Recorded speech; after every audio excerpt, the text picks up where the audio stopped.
So recently I went to Comic-Con in London and I'd very much like to share it with you. So last year, you may or may not know this, but I spontaneously bought a ticket to go meet Stan Lee at Comic-Con in London, and that's pretty much what happened this year, except it was for Dan Slott. In case you don't know who Dan Slott is, he pretty much writes The Amazing Spider-Man and of course the Silver Surfer comics, so he's a pretty major guy in the comic book universe. There was originally supposed to be me, my dad, and my two friends going, but my friends didn't buy their tickets, so it was just me and my dad. The date itself eventually came around and we had to leave at 2:30 in the morning because it takes about 5 hours to drive down to London from here, so off we went. We woke up at 2 in the morning, put the bags in the car, closed the boot, got in the car, and the adventure began.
As you can imagine, we were stood in line for absolutely ages. However, I managed to get this awesome GoPro pic whilst we were stood there, and that pretty much makes it worthwhile. Now, we eventually got into Comic-Con and it was absolutely incredible.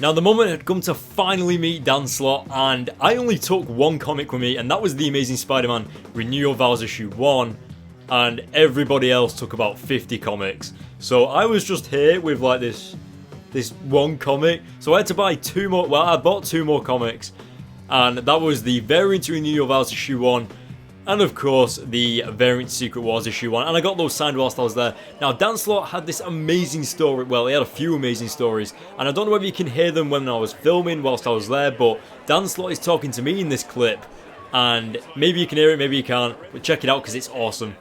When he was wrapping up his run of Spider-Man, and he was asked like, any regrets, anything he didn't do, and it was the saddest thing in the world. He went, I never wrote an Electro story. And you're like, he had one of the longest runs in the world, but then it's just like, and I was thinking about that, and I was like, is there anything I haven't hit yet that I haven't done? Because I've been doing this for 7 to 8 years, and I was like, when we had our first meetings for Brand New Day, I couldn't shut up about Hobie Brown and Prowler.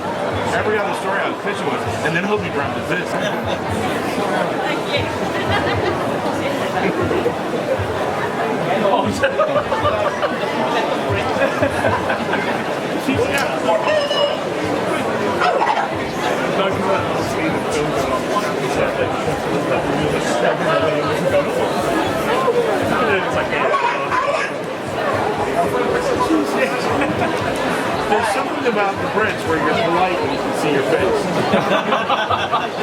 Give me a second.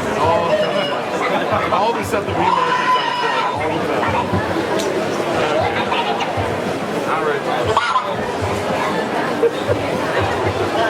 The person I most hated at a show was, if you've ever been to New York Comic Con, it's madness. There's like it's almost as bad as San Diego with how many people get all packed in. And you get these things where you have the main floor, you have the secondary floor, and there's a hallway between them, and then there's such a bottleneck of just people, and you're all like red blood cells in a vein, like going salmon. And one year someone has a genius idea to rent out that space for promotion. So the guys from Fox TV rented it to promote Teenage Mutant Ninja Turtles, and they turned it into a sewer with screens showing Teenage Mutant Ninja Turtles. But what it did was it bottlenecked even more. So it made it tighter. So it took you longer to get through it, and you're now with like 2 rows of people this way, 2 rows that way, and then you're like being fast. You're like trying to get through, and throughout the whole time going through, it's Teenage Mutant Ninja Turtles, Teenage Mutant. By the end of it, you hate them. You fucking hate the Teenage Mutant Ninja Turtles, and some complete utter bastard stopped cosplay in front of the tunnel.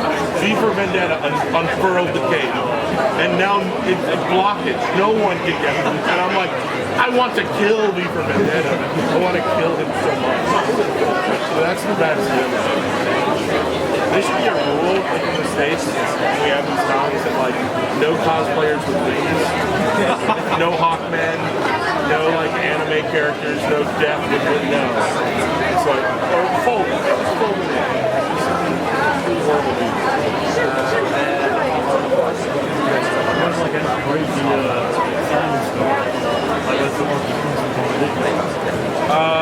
Yes. No, I've had some bad ones. And some funny ones. I had a guy pull up a motorcycle outside, and it was a Spider-Man motorcycle, like a really sweet custom gig, where it was all Spider-Man on one side, Venom on the other, and Carnage on the back, and it's really elaborate web stuff. And it was a gorgeous motorcycle. They wanted me to come out and sign the motorcycle. And I signed it, and they added a coat to paint there. That was really good. Overall, Comic-Con was an awesome experience and I'd love to do it again. Probably without the 5-hour drive there and the 5-hour drive back. Other than that, it was awesome. And of course, meeting Dan Slott was just as brilliant as I imagined. So now I've met Dan Slott and Stan Lee. So guys, if you want to see more of these videos, then I'll probably take you on another adventure in the future to meet someone else who's famous at Comic-Con or something like that. That would be awesome. Just let me know in the comments below what you thought about this video. Now, I did actually get an awesome picture of Spider-Man cosplay and Black Cat cosplay. So that should be on the screen around here somewhere. So check out that. And this is the end of the video, guys. So let me know what you thought about this video. And I'll see you all in my next video.